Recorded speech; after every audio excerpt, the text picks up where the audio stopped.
Добрый день всем, кто видит и слышит нас. В эфире программа «Аспекты мнений». У микрофона Разиф Абдуллин, мой собеседник, экономист Рустем Шаяхметов. Здравствуйте. Добрый день. Напомню, что трансляция программы идет в социальных сетях «Одноклассники», ВКонтакте, а также в Ютубе. И в Ютубе я прошу вас ставить лайки, задавать свои вопросы, комментарии писать. Мы постараемся их осветить во время эфира. Рустем, мы с вами встречались ровно месяц назад, 14 июня. Вот что самое важное, на ваш взгляд, за это время произошло в сфере экономики? Инфляция, рост цен, бензин, дефицит бюджета, что? Вы знаете, они все равнозначны, потому что многие проистекают из... То есть они взаимосвязаны. Вот. Например, инфляция, это, конечно, зависит во многом и от курса рубля, потому что курс рубля, то, что упал, он вполне закономерен. То есть у нас говорят там некоторые конспирологические основы. Просто надо понимать, что в прошлом году за полугодие был профицит внешней торговли товарами и услуг 178 миллиардов. То есть долларов. Мы наторговали больше, чем купили, да. Вот. То есть непосредственно, если говорить об импорте, мы импортировали на 126 миллиардов. Вот, где-то так.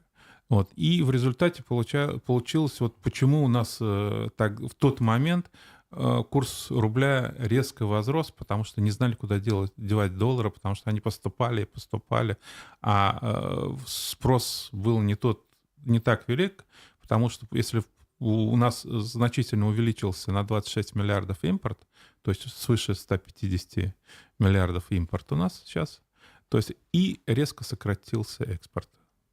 То есть и он сократился... Подождите, цифра 150 миллиардов — это республиканский или российский? Нет, российский. Это Россия.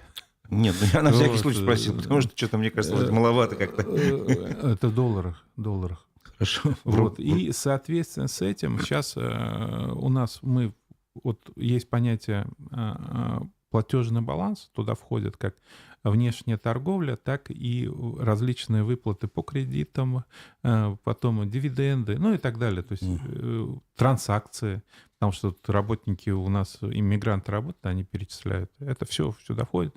И впервые, по-моему, за 3 года у нас отрицательный баланс 1,4 миллиарда долларов. И это, конечно, сказалось на курсе рубля. Он подпрыгнул до 90 рублей, но, в принципе, он подошел к тем параметрам, которые были в марте 2022 года. И эта ситуация, если не изменится платежный баланс, то он долговременный. И говорить о том, что он снизится до 80, пока говорить преждевременно. Хотя, опять-таки, вернемся к нефтяным ценам, они стали расти. Второе, дисконт он стал между Urals и там Brent стал снижаться, потому что мы уже логистические свои точки... научились торговать. Не только научились торговать, но у нас много говорят, что в Индии поступает много нефти, но при этом забываем, что один из крупнейших заводов индийских принадлежит Роснефти. То есть, в принципе, Роснефть берет свою нефть и перерабатывает. И она уже становится не российской, а индийской. Да, совершенно верно. И от этого завода, который принадлежит Роснефти, производится по поставке уже покупателям, включая Европу. Угу. Можно про курс доллара, пока вы недалеко ушли от него? Напомню, что 14 июня, месяц назад, курс доллара был 83 рубля 64 копейки.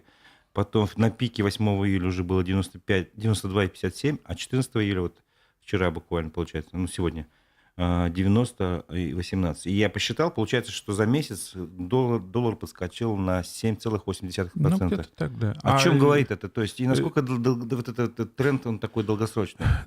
Все зависит, как у нас будет платежный баланс. Если мы уйдем от отрицательного баланса, то мы, конечно, курс рубля, он укрепится.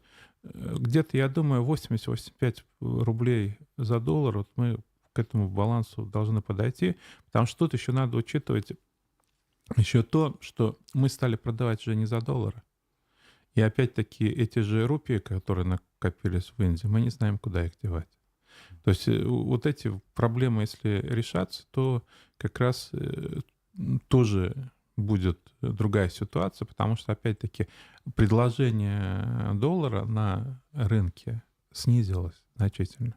А потребление, потому что когда мы едем в Турцию, мы покупаем доллар, да, и езжаем куда-то. То есть сейчас еще Еще пора летний отпуску, период, летний да? период.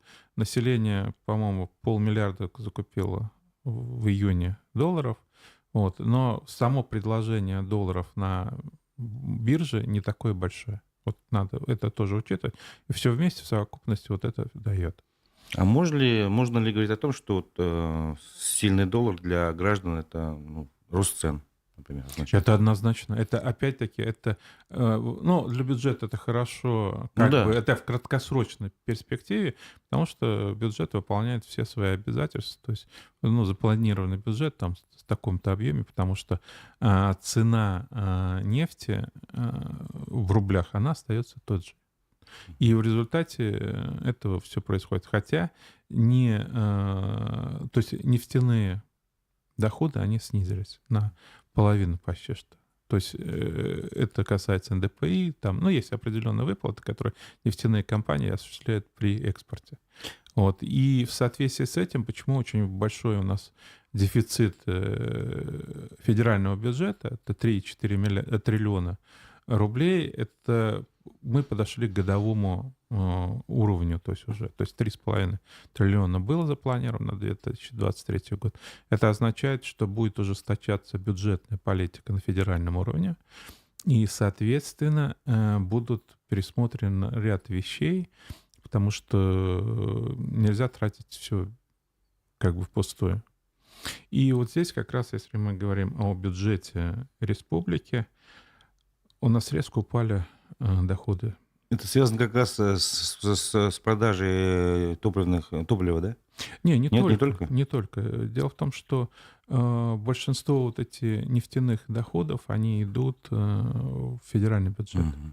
Мгм. Акцизы, внутренние акцизы башкирские, то есть там есть, то есть система распределения федеральных и региональных налогов, вот, то есть здесь вот так. И у нас сейчас на 28 июня данные федерального казначейства, это у нас дефицит 27 миллиардов рублей. Чтобы было понимание, у нас собственные доходы это непосредственно, то есть сколько республика получила, это 67 миллиардов 550 миллионов. Вот грубо так. То есть чуть меньше половины дефицита. 40%. Что это означает для правительства республики, и потом уже можно перейти на социальные последствия, если они будут, конечно. Сейчас же мы идем... Я, конечно, понимаю, что федеральные центры не допустят дефолта до определенного момента, но это означает, что возможности нашего бюджета резко ограничиваются. У нас, к сожалению, очень плохо был запланирован бюджет на этот год. То есть те, прогнозные показания, которые дал Министерство экономического развития, дали, они оказались недостоверными. Насколько ошиблись? Примерно. Очень Сильно, да? сильно ошиблись. Вот. И вот этот профицит мы закрываем за счет госдолга. Нам бюджет помогает, то есть он выделяет. То есть вот у нас 48 миллиардов госдолг. Из них 30 миллиардов — это то, что нам выделил федеральный бюджет. Оставшаяся сумма, то есть 18 миллиардов рублей, это на коммерческих основах. Это республиканские обязательства. То есть это, получается, менее выгодный долг, потому что за него нужно платить. Ну, чтобы Больше. было понимание, бюджетный долг, бюджет федерации представляет под 0,1% годовых, а уже непосредственно коммерческие это 8, 10 и так далее. То есть, это на 2 порядка, получается, выше фактически. Ну, какие 2? 0,1%? Ну, это... в 20-40. Да. В 30. Поэтому резко увеличивается затраты на обслуживание долга. Это около 2 миллиардов запланировано на этот год. Ну, это, чтобы было понимание, это где-то в среднем постройка школ на 2000 мест. Я как раз хотел которых не спросить, хватит. да, сколько это будет, что представить визуально, вот одна школа фактически Да, теряется в не год. одна школа, это Ну, одна 2000. большая на 2000 мест. Ну, на 2000 мест у нас только одна единственная школа в ПФО, это в Инорсе построили, что я считаю тоже вот столь крупное укрупнение, это нерационально. Ведь за детьми надо смотреть, это не, как лучше сказать, это не производство. И если не уделять должное внимание развитию ребенка, мы не получим то, что хотим. Вот. И непосредственно надо учитывать, что безвозмездное поступление при этом составили 63% от собственных доходов бюджета. Понимаете? Откуда берутся такие безвозмездные поступления? Так что за спонсоры такие, дарители? Нет, это федеральный бюджет. То есть Субвенции какие-то, да, получается? Да, субвенции, дотации, там есть определенные вещи. Вот, но чтобы было понимание, что сколько нам дали. Нам дали 42,4 миллиарда. Это самый большой, скажем так, большая помощь, объем помощи в ПФО. После нас, если взять другие регионы, то есть, ну, в Татарстане в 1,5 раза меньше оказываем помощь. Вот, но вообще Татарстан — это отдельная песня, конечно. Вот. И если мы говорим о неналоговых доходах, они упали на 18%. Республика по росту собственных доходов бюджета на 78-м месте. Вот, чтобы было понимание, 78-е место. Из 89 регионов, если не ошибаюсь? Там без учета вот этих 3 регионов. Вот, то есть оно где-то вот далеко позади. И вот это означает, что большие проблемы, потому что у нас особенно упал налог на прибыль, упали налоги, то есть доходы от использования государственного имущества республиканского. Это, кстати, очень плохо, потому что, ну, знаете, у нас достаточно большие поступления должны быть. Вот сейчас в Чувашии выше поступления, чем у нас, чтобы было понимание. Вообще в среднем, если взять по России, собственные доходы региональных бюджетов увеличились на 1%. Чтобы было понимание. То есть 1%. А у нас? А у нас упали на 18%. То есть это... Для неком неразумного хозяйства не получается. Не те руководители стоят у руля госпредприятия. Это плохое... Не только госпредприятия не дают определяющую роль, то есть долю доходов. Это говорит о том, что о низком качестве управления, государственного управления. То есть мы начнем первое. Резко упала прибыль у предприятий, поэтому упал налог на прибыль. Но прибыль упала конечно, понимаем, что у нас есть Башнефть, да, вот, и которая один из крупнейших налогоплательщиков, но у нас же это далеко не единственный плательщик. То есть доходность бизнеса в Башкирии крайне низкая. И поэтому у нас упали, и резко упали, инвестиционные поступления. То есть размер инвестиций мы тоже на последних местах и в ПФО, и в России имеется в виду по динамике. То есть и проблема еще бюджета в том, что мы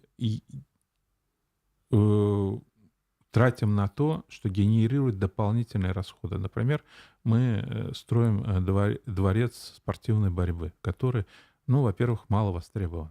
Начнем с этого. Ну, там непонятно, на чем зарабатывать, только если на аренде зала. Но, понимаете, это генерация, я думаю, не меньше 200 миллионов ежегодно содержания. Это только явно. А есть же те, которые мы не видим. Вот, допустим, проходил у нас недавно форум регионов России и Башкирии, да? И Беларуси. Ой, Беларуси, прошу прощения.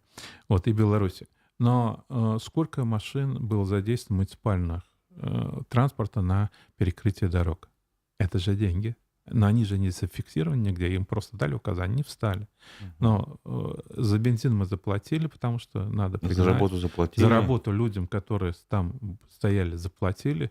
И эта техника бездействовала, это тоже потери бюджета, вместо того, чтобы заниматься своим делом, у нас, вот если это все брать, это по совокупности очень большие расходы, хотя я не вижу определенных выгод для Башкирии проведения этого форума. Потому что, ну, я увидел, что Хабиров открыл магазин белорусских товаров, хотя я, честно говоря, не понимаю статус, потому что, ну, какой-то магазинчик открывает глава региона, ну, это некорректно. Ну, это, может, символический знак, но выгода, наверное, все-таки есть для тех Для Беларуси, гостиниц. Нет, для гостиниц Уфы, где размещались гости, наверное, как минимум. Ну, а сколько потерял бюджет, то есть Ну, затратил? как бы да. Вот. Я понимаю, основные затраты были федерального бюджета, но и республиканские очень сильно. Потом многие затраты, как, допустим, обслуживание делегаций, многие за каждой делегацией были закреплены люди. Люди вместо того, чтобы заниматься своим делом, они занимались этими делегациями. Второе, то есть им зарплата шла. Второе, там автотранспорт, прочее, ну, подарки. Это все, если Охрана посчитать, порядка, та же самая, да? ну, охрана порядка — это федеральные затраты, как бы я говорю про республиканские. И вот Беларусь, она очень умно продвигает свои товары. Они открыли там филиалы Амкадор, они открыли там еще что-то и продвигают свои товары. Но а как мы продвигаем свои товары на Беларусь? Да никак. Вот вам. То есть Беларусь, она хорошо полностью использует данную ситуацию в своих целях. Ну, это тема для отдельного разговора, я считаю, вообще сотрудничество с Беларусью. Но вот я хотел бы все-таки про бюджет продолжить, Да. про последствия. То есть то, что вы говорите, большой дефицит бюджета, что пока какое-то время федеральные власти будут нам, условно говоря, спонсировать, Да. так по-простому, если Да, говорить. да. А вы писали в своем посту, что в телеграм-канале своем, что тратить бюджетные средства с большим размахом башкирские чиновники научились, щедро помогать своим бизнесменам умеют, но зарабатывать и жить посредством нет. А дефолт уже близко. И до этого вы тоже сказали, что дефолта не допустят. О каком дефолте идет речь? Ну, давайте посмотрим. Уже есть случаи, когда работники бюджетных учреждений получили зарплату с задержкой. В Башкирии. В Башкирии, да, совершенно верно. Вот, и я знаю лично несколько случаев, что задержка была свыше 20 дней, но со слов других, так как вот я с депутатами беседовал, там в некоторых и свыше месяца. Это вот первые отзвуки. То есть дефолт — это невыполнение обязательств. Это не выполнение расходных обязательств. То есть это в первую очередь опасно тем, что у нас очень большая бюджетная сфера. Это учителя, это врачи, это, ну, вот можно перечислять много. Вот социальная сфера. И теперь представим, что они просто не получают деньги. Второе — это обязательства по государственным контрактам. Это тоже важный аспект, потому что не оплатила республика, образно говоря, затраты по строительству дороги, 1 миллиард рублей. Значит, этот миллиард...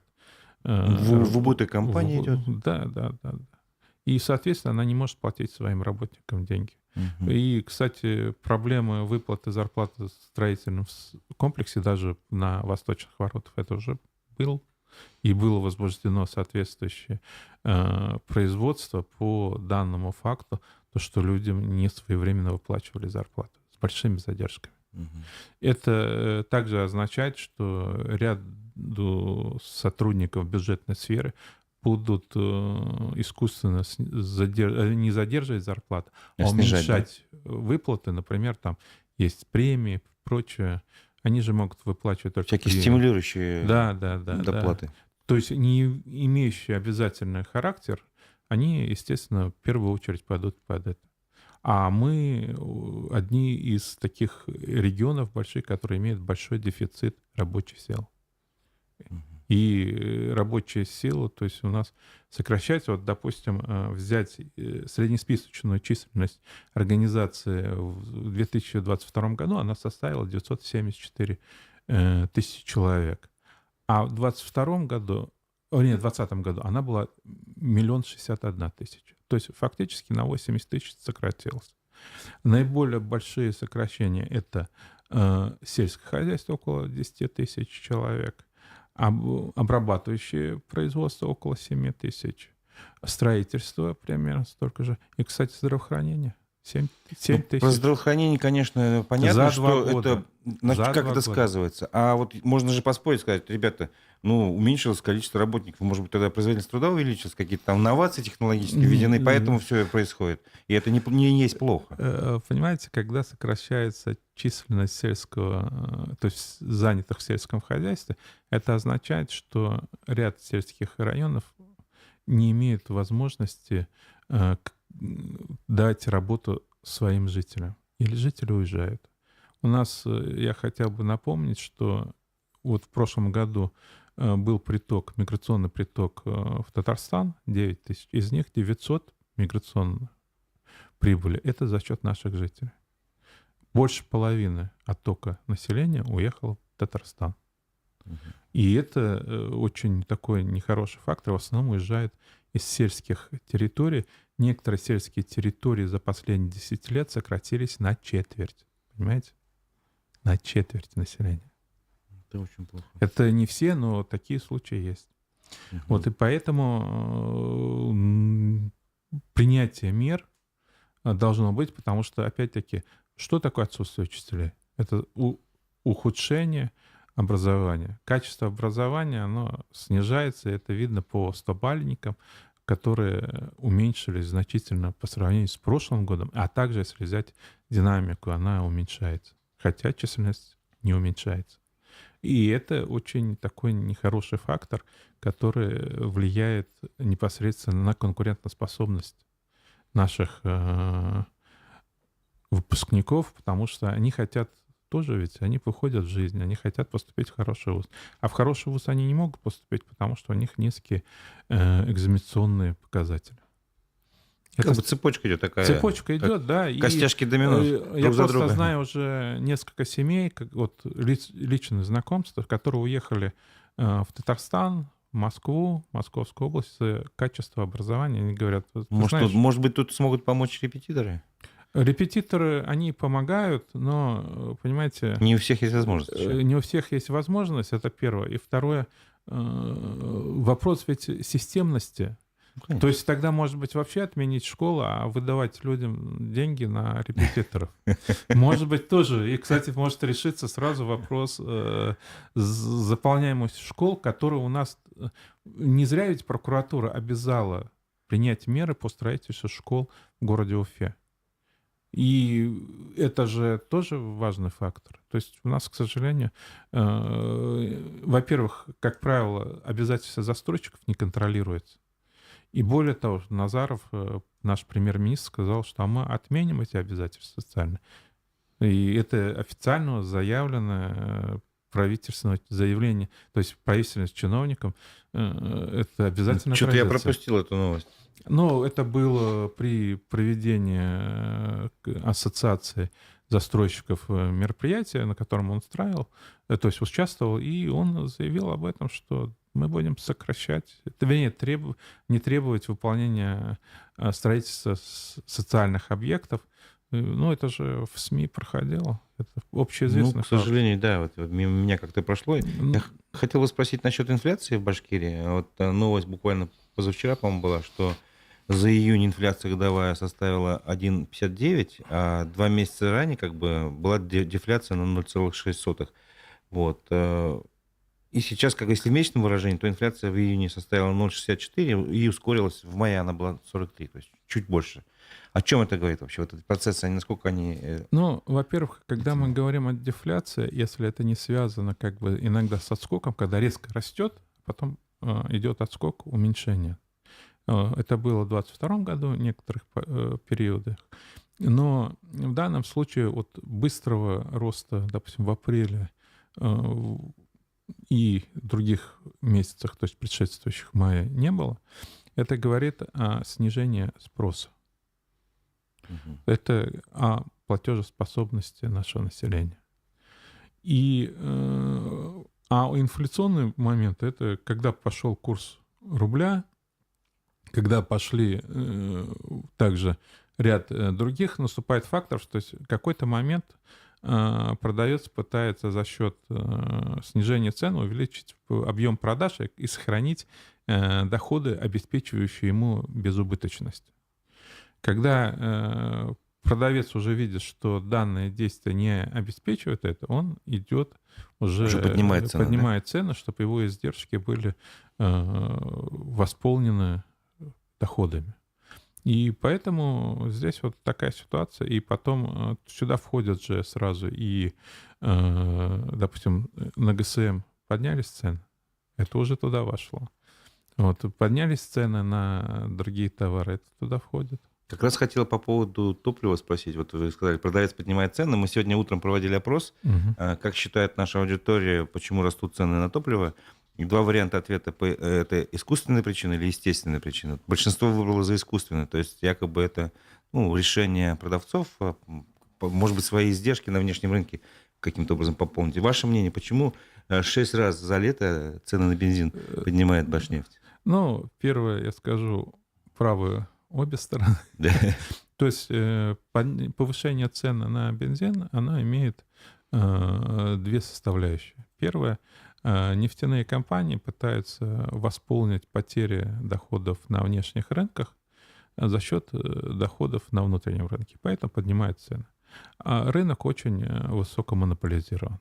Тем более в лоббировании интересов нефтяных компаний оно видно, потому что, опять-таки, что такое... Вот у нас курс доллара, когда падает, то в итоге внутренние доходы в рублевые... Тоже падают? Не, они не растут, если экспортеров. Вот. И в целом все аплодируют, как бы вот видите, у нас нефтяные доходы, то есть экспортные доходы растут, но в реале получается так, что население теряет свои сбережения. В результате этого, то есть все остальное. Это первое, то, что я говорю о том, что они пытаются. Второе, издержки же тоже выросли, потому что вот мы говорим, выросла зарплата, да, на 15%, это хорошо, но это же себестоимость. Плюс выросли логистические затраты. Не будем говорить экспорт, то есть доходность экспорта снизилась в ряде, то есть по ряду причин. Если стали продавать, то удлинилась цепочка, видать, какая-то. Нет, это логистические затраты, это плюс дисконт, и физические объемы снизились. Все вместе в совокупности принесло то, что мы сейчас видим. И это то, что инфляция идет, они тоже вынуждены, то есть реагировать, то есть здесь у них возросли издержки. Тут но издержки возросли не так весомо, как повысились цены, потому что цены повысились больше, чем их издержки. Это как раз часть, это искусственное повышение. А где какая доля больше все-таки превалирует? Я думаю, 50 на 50. 50 на 50? И хотя нам говорят, что цены на бензин там ниже инфляции, это немножко лукавство. Я помню, давно, какие 90-е годы, мне один из товарищей говорил, в России приблизительно 1 литр бензина должен быть равен $1. Почему-то он говорил, следи за этим. И это, в принципе, было похоже на правду. Сейчас, конечно, по-моему, не доходит 1 литр до доллара. Не доходит. Вопрос ведь не в том, что даже сколько стоит литр бензина, да? Самый дорогой литр бензина в мире — это в Норвегии. Что? В Норвегии самый дорогой понятно. бензин. Хотя она является нефтедобывающей страной и на этом хорошо зарабатывает. А в чем вопрос, если не в стоимости? Но по доступности норвежцы... То есть можно зарабатывать много и позволять себе дорогой бензин, да? Норвежцы могут купить, по-моему, в 2 с лишним раза, я точно не помню, больше, чем бензин может позволить себе российский. То есть интересно, в Эмиратах сколько могут? В Эмиратах, я думаю, наверное, там побольше. Не могу сказать, я не смотрел. То есть мы, россияне, нам бензин менее доступен в 2 раза почти, чем в Норвегии, хотя у нас огромная страна и очень большая. Где-то, если я не ошибаюсь, на начало 2023 года на среднюю зарплату можно было купить 1155 литров бензина. А если взять жителя Башкирии, это 900 с чем-то. Можете прикинуть, что для жителей Башкирии это повышение цен на бензин, оно достаточно существенно.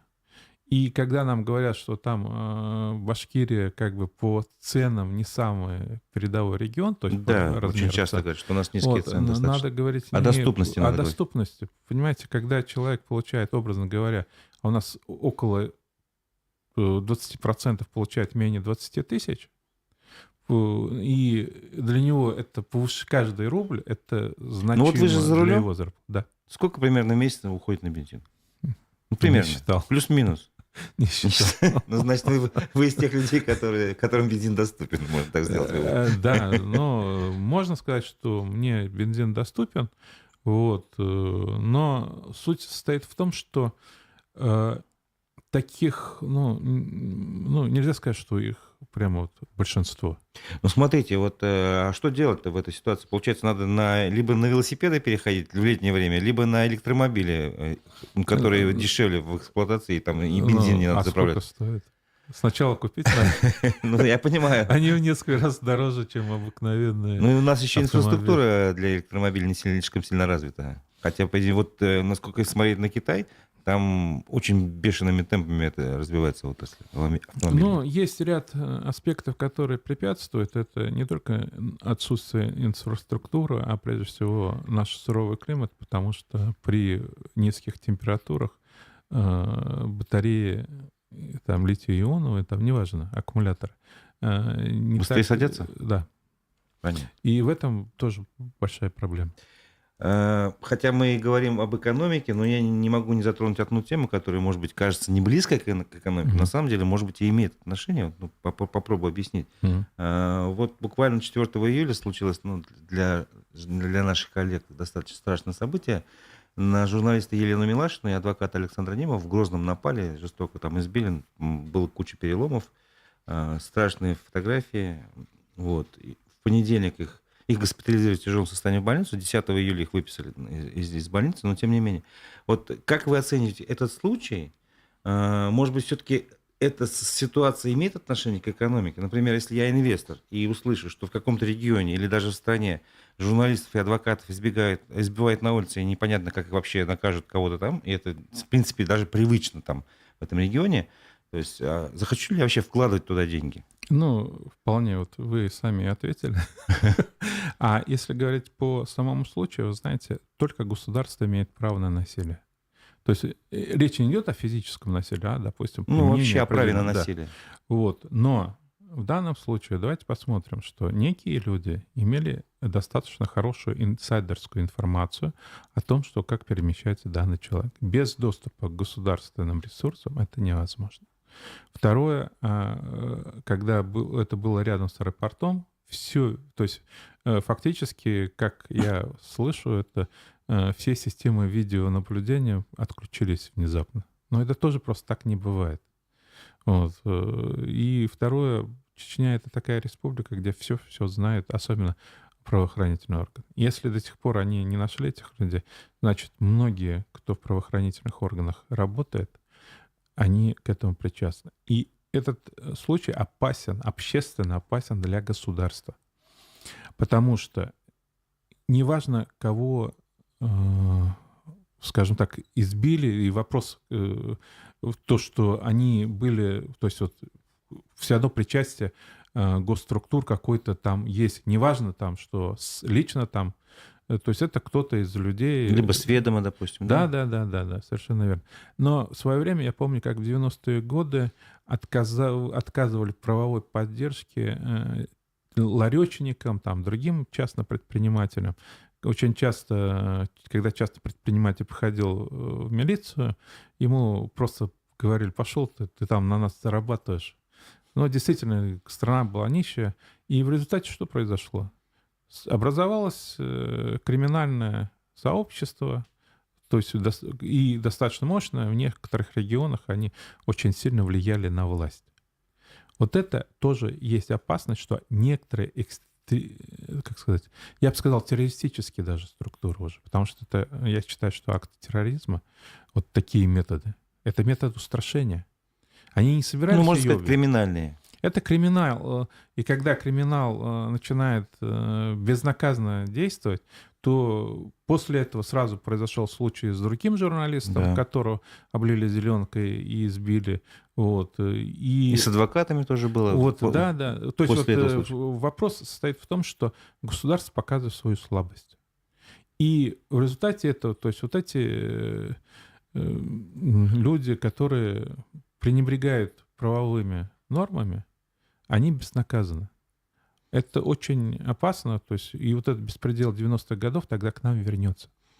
А с точки зрения экономической все-таки, выгодно ли вкладывать в регион, где слабое государство? Может быть, выгодно, потому что я могу делать свои мутные дела, Нет, зарабатывать там поймите, миллионы. вот пока у тебя нет каких-то конфликтов неким лицом, да, вот, а это могут быть лица разные, то ты можешь что-то делать. Но вопрос в том, что у тебя появляется какая-то собственность, приходит какой-то человек и просто у тебя забирает ее. Вот именно таким же способом. И все разводят руками, а мы тут ни при чем, мы ничего не знаем. Понимаете, защита, юридическая защита начинается с безопасности граждан. И второе, он, допустим, приезжает на суд в этот регион, и его точно так же, как вот Миланшину, отдубасят, остригут, обольют зеленкой. Да, и никакой собственности. Но как он может тогда действовать? Он скажет, я подожду. Ну, то есть, Это- если подытожить вот эту ситуацию, как бы к резюме какому-то прийти, безопасность граждан и независимая судебная система, которая вот все должна работать четко, защищая собственность, это вот необходимые условия для инвестиций. Это безотлагательные, это вот как бы не просто достаточно, это необходимые условия. Критические факторы улучшения инвестиционного климата. Мгм. И вот если говорить об этом, поэтому здесь вот такая ситуация. Я просто понимаю, что, в принципе, в Чечню в основном вкладывают свои люди, но эти свои люди, многие видят и альтернативу, и понимают риски, которые у них возникают. То есть если человек видит, что вот это произошло, и если такой случай повторится, то он просто-напросто будет думать, где иметь подушку безопасности, и она будет явно не в Чечне. Мгм. Она может быть даже не в России. Вот поэтому я считаю, что своевременное разрешение данного вопроса, то есть с поимкой преступников, она сильно влияет, она вообще сильно повредила имидж даже не Чечни, а России. У вас нет ощущения, что у нас в стране неким образом криминал сращивается с властью? По крайней мере, в некоторых регионах.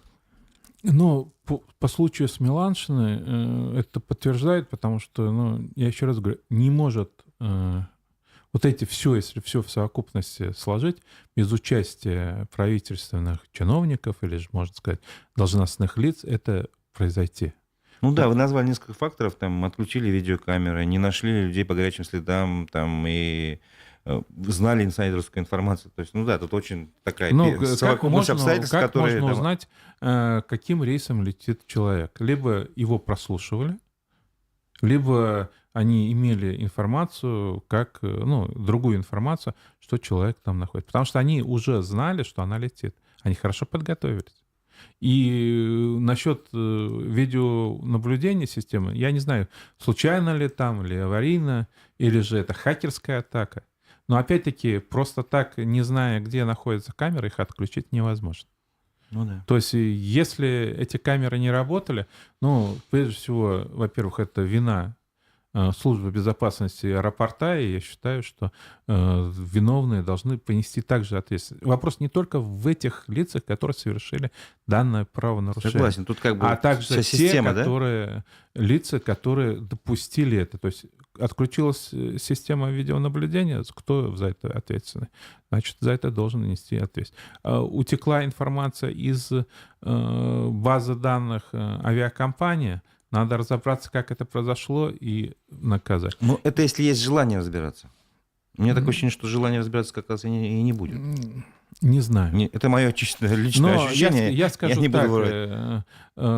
по тому молчанию Кадырова, которое есть, и молчание Следственного комитета, то, в принципе, идет затягивание дел. Потому что по Москве, когда вот этот блогера, как сказать, ну, на него напали, людей нашли в течение 2 суток, и конкретно они уже даже, по-моему, начали давать признательные показания и все остальное. Вот. И здесь важна оперативность, и я скажу так, криминальный случай бывает в любой стране. Важна реакция, и важно, какие последствия наступают для тех лиц, которые это осуществляют. Это основополагающие факторы сильного государства. Государство сильное не потому, что давит оппозицию. Это не сила государства. А сила государства в том, что когда оно обеспечивает права других граждан и обеспечивает правопорядок в общем. А правопорядок — это прежде всего физическая безопасность его граждан. Ну, либо неотвратимость наказания за Но и какие-то... неотвратимость наказания, которое должно быть соразмерно его вине. То есть, скажем так, человек неосторожно что-то совершил, это одно. Человек, который умышленно противоправное действие совершил, и я считаю, это не только против конкретного лица, он совершил против основ государства. В данном случае, потому что он показал, что он наказывает этого человека, как он считает, что это же так во всех семьях идет, за то, что человек посмел высказаться и приехал на суд. Это же, опять-таки, Ну, то есть, человек как бы, кто-то принимает на себя право государственного насилия, о чем вы говорите, Да, что да, нету да. такого, Это не должно очень, такого быть. очень большая общественная опасность. Хорошо, давайте сменим тему. Я хочу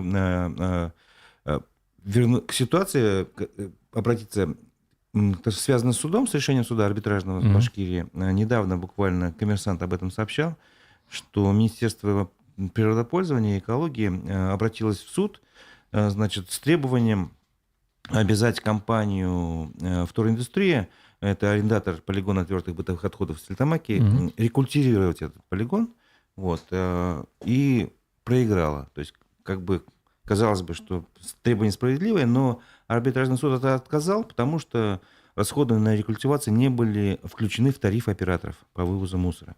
Вот. И получается, что все разговоры о позитивной роли республиканской власти, когда они сдерживали эти тарифы на мусор, теперь вот обернулись тем, что некому приводить в порядок полигоны после завершения эксплуатации. Выиграли вчера, но сильно проиграли сегодня. Вот как вы можете прокомментировать этот случай? Ну, опять-таки, это слабая система государственного управления, потому что при заключении договора на переработку и вывозу мусора, да, твердых бытовых отходов, это должно было все зафиксировано. Данный вопрос, это не было урегулирован уже в правовых отношениях, то есть они должны были сказать, что вы это делаете. Вопрос даже не в тарифе, что не состоит, а в том, что должны быть договорные обязательства, в котором указывается, что они в процессе работы обязаны сделать то-то, то-то, то-то, то-то. И сроки. То есть тогда это имеет определенную правовую основу. Как видно, что первое в тарифе не заложено, в договорных отношениях, которые возникли в результате проведения тендера, в условиях тендера этого не было, то это тоже не было зафиксировано. Соответственно, то есть, может быть, где-то были обтекаемые слова, но должны быть конкретные обязательства. Тогда это имеет правовую силу. А в данном случае здесь я понимаю решение суда, который сказал, за каждую работу кто-то должен за это заплатить. Ну, теперь фактически будут платить снова налогоплательщики, Ну, потому что бюджет, они да. же, бюджет Но, же их понимаете, в состоит. любом случае кто-то, вот за всю работу, которая ведется, кто-то платит. Либо это государство за счет налогов, которые с нас собирают. И поэтому, когда некоторые говорят, что это бесплатно, это далеко не бесплатно. И образование у нас далеко не бесплатно, это за счет наших налогов. Вот, и поэтому это Просто первое. не все эту цепочку могут выстроить в своем Совершенно воображении, что мы платим налоги, из них складывается И бюджет, второе, из бюджета платят за тарифы, образование. если в тарифы не вкладывается система переработки мусора, то, естественно, это для него бизнес, понимаете? Вот, как бы мы ни говорили, это точно как частная медицина, это тоже бизнес. То есть, и поэтому он будет всегда минимизировать, возможно, свои расходы, чтобы у него была доходность. Вот, и когда пошел вот этот конфликт, то, видимо, что этот конфликт пошел из-за того, что вот эта доходность его была, видимо, не на том уровне, который обеспечивала его безубыточность, а с этого начинается уже, если не будет безубыточности, значит, он банкрот. Говоря вот о сфере обращения с твердыми коммунальными отходами, не секрет, что у нас в республике развернулся некий такой конфликт между властью и одним из регоператоров, Дюртюли Мелиеводстрой. И даже вот вчера, если не ошибаюсь, да, вчера было опубликовано распоряжение главы Башкирии о том, что в 3 районах и 2 городах введено режим чрезвычайной ситуации из-за того, что мусор не вывозится. Вот так до того дошло уже. Можно ли было предотвратить эту ситуацию? Конечно. Ну, во-первых, должны быть четкие договорные обязательства, а также в договорах, которые и в тендерах, которые проводилось, должны быть четко были прописаны, каким образом должны быть действия в этой ситуации. Дело в том, что первое, вот посмотрите, как в случае вот с Тельтамакским полигоном, да, в принципе, он во многом повторяет ситуацию с полигоном, который находится уже в западной зоне, да. Поэтому здесь, я думаю, скорее всего, есть еще конфликт между данным рекоператором по мусору и властью, чего нет с другими. И поэтому вот эта ситуация. То есть, прежде всего, нужно понимать, то есть такие случаи должны быть предусмотрены во всех договорах, которые касаются мусора. Если говорить по сельских районах, там ситуация крайне неудовлетворительна, и она не улучшается. Это вы говорите же не только об этих районах, где вот... Обо всех районах, потому что вывоз мусор надлежащим образом не производится. Во-первых, потому что содержание мусорных площадок должно производиться за счет муниципалитетов. Опять есть различные споры от границы ответственности. Опять-таки, я еще раз говорю, когда вот это все готовится, должны заранее были предусмотрены вот эти ситуации. В отсутствие вот данных моментов, то есть, опять-таки, вот у каждого бизнеса должны быть границы, в которых он должен действовать. А когда они не определены, тут мы можем долго спорить, кто виноват и что делать. Потому что муниципалы говорят, это они, а рекоператор по вывозу мусора говорит, а это не моя обязанность. И там есть ряд моментов спорных, которые до сих пор не решены.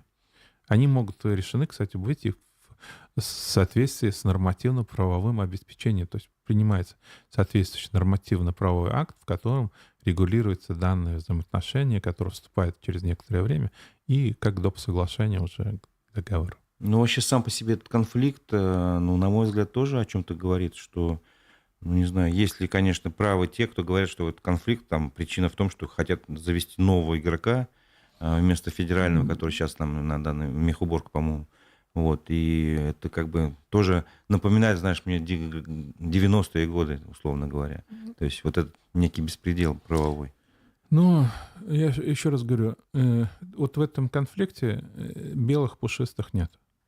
Ну да, наверное. И здесь, скорее всего, я соглашусь с тем, что это достаточно стабильный доходный бизнес в целом. И поэтому, наверное, кто-то имеет свои интересы там. И вполне возможно, что вот этот спор, который привел к улучшению условий проживания граждан, городской среды, вот, это следствие того, что кто-то хочет рейдерским захватом вот эту территорию забрать. Угу. Ну, это же не есть хорошо для экономики, когда вот такие это разборки не только происходят. для экономики, вообще это городская Тут среда. даже идет ухудшение качества жизни, как вы Качество, понимаем это все. Если там идет накопление мусора, там грызуны появляются, там, возможно, заболевания инфекционные вырастут. Ну, и прочее. просто само по себе, когда идешь, а там горы мусора. И вопрос, опять-таки, если говорить о многих вещах, ведь там же возник вопрос о том, что ряд владельцев полигонов, куда должны были вывозить мусор, отказались заключать соответствующие договора с рекоператором. Там немножко даже по-другому было. Там, судя по тому, что у нас была передача, мы приглашали и председателя Союза экологов Башкирии сюда, и представителя, генерального директора вот этой Мелиеводстроя. И там по их версии там был рейдерский захват полигонов. То есть Но эти не полигоны, то, что насколько... заключать договора. Договора были. Им сказали, мы хотим с вами расторгнуть договора. Вот в таком плане. Но насколько я вот то, что видел информацию, там некоторые договора как бы прекратили свое действие в связи с их истечением. По сроку, да? Да, и вопрос состоит в другом, что данные структуры, насколько я понимаю, по крайней мере, один из владельцев полигона был муниципальным предприятием. Вот. И здесь я бы вообще поставил вопрос по-другому, что, может быть, было бы лучше, что передать в доверительное управление этого полигона данной организации, пусть она разбирается так, как она считает нужным. И следить, как используется этот полигон. Проблема полигонов очень большая, потому что полигонов не хватает. Вот просто. И действительно, тот же рекоператор, куда ему выводить мусор? Он же должен куда-то выводить мусор. Причем по определенной схеме, утвержденной Да, Минэкологией. да. А если ему некуда вывозить, то, в принципе, вполне... То есть это форс-мажорное обстоятельство. И я бы вместо того, чтобы кого-то уничтожать, просто посмотрел бы, как можно решить эту проблему. Но сейчас это уже вошло в такую стадию, что... Ну, сейчас все будет решаться вот так вот, кто кого, и в Кто судебном кого, порядке будет решаться, и, возможно, какие-то лоббистские возможности будут привлекаться, поскольку... Ну, они уже привлечены. Да. Тут уже, я думаю, это тяжкое, как сказать, бремя в большей степени будут испытывать жители тех населенных пунктов, где мусор не вывозится. Мгм. Потому что, опять-таки, ввозить мусор можно на определенной технике. Если эта техника принадлежит рекоператору, то кто это будет делать? Никто просто так, я не думаю, что рекоператор, который в Стерлитамаке, в Уфе, просто так перераспределит и отдаст свою технику на вывоз в тех населенных пунктах. Вы сильный прогнозист? Допустим, если через месяц мы встретимся, я попрошу сейчас ответить на ряд вопросов, и потом мы проверим ваши ответы. Готовы такой эксперимент Но провести? я не сильный прогнозист, потому что я всегда говорю, что прогноз — это 50% вероятность, что верно. Ну, попробуем, Да давайте. или нет? Давайте попробуем все-таки. Сейчас Да. годовая инфляция в Башкирии 1,59. Через месяц какая цифра примерно будет, на ваш взгляд? Ну, я думаю, она увеличится. Ну, сколько плюс-минус? Давайте я сейчас прямо зафиксирую. 1,59 — это месячная или это Нет, это годовая? годовая. Ну, годовая, я думаю, вот в среднем, вот по итогам года, потому что вот краткосрочно трудно. Я понимаю, это как бы гадание на кофейной гуще немножко Да. получается, но тем не Ну, менее. я думаю, к 3 как минимум. 3%, да? Не Хорошо. менее, я думаю. Зафиксировали. Курс доллара. Сейчас он 90,18. Через Вот. месяц примерно сколько будет? Я думаю, в диапазоне 85-90. 85-90. Ну все, я просто эти цифры зафиксирую, Да, и да, потом да, мы да. вспомним. Ну, ради Ну, интереса, я да, думаю, это будет интересно, да. нашей аудитории, и в том числе нам самим. Ну, на этом, я думаю, нам пора завершать. Если есть что-то сказать еще по экономическим итогам прошедшего месяца, пожалуйста, у нас еще есть время. Ну, я скажу так, что мы живем в достаточно сложное время, и у нас, к сожалению, власть почему-то перешла на рейтинги и хвалится, а важно заниматься экономикой. И вот этот важный аспект нужно усиливать, потому что вот влияние государства, республики прежде всего, это прежде всего за счет бюджета. И если бюджет сейчас срочно не переформатирует, то мы можем прийти к тому, что к концу года республика не сможет выполнить ряд своих обязательств.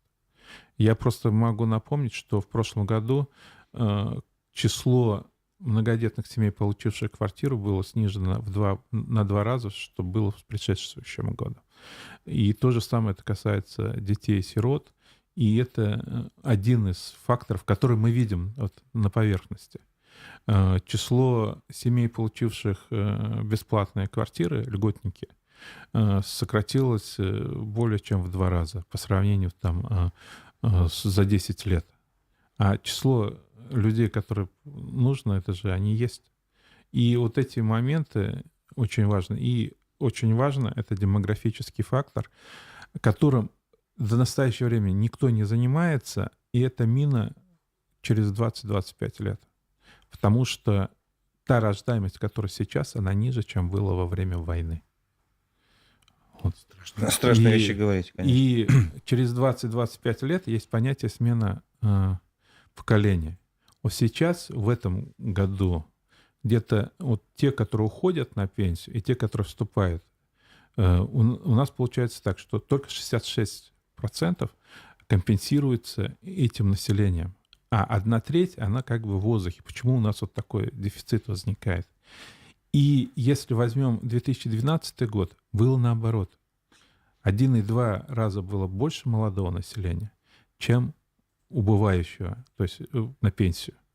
Это вот крайне такой негативный фактор, который характеризует снижение объемов экономики. Потому что, первое, снижается внутреннее потребление, потому что каждый человек — это затраты, это деньги, это спрос.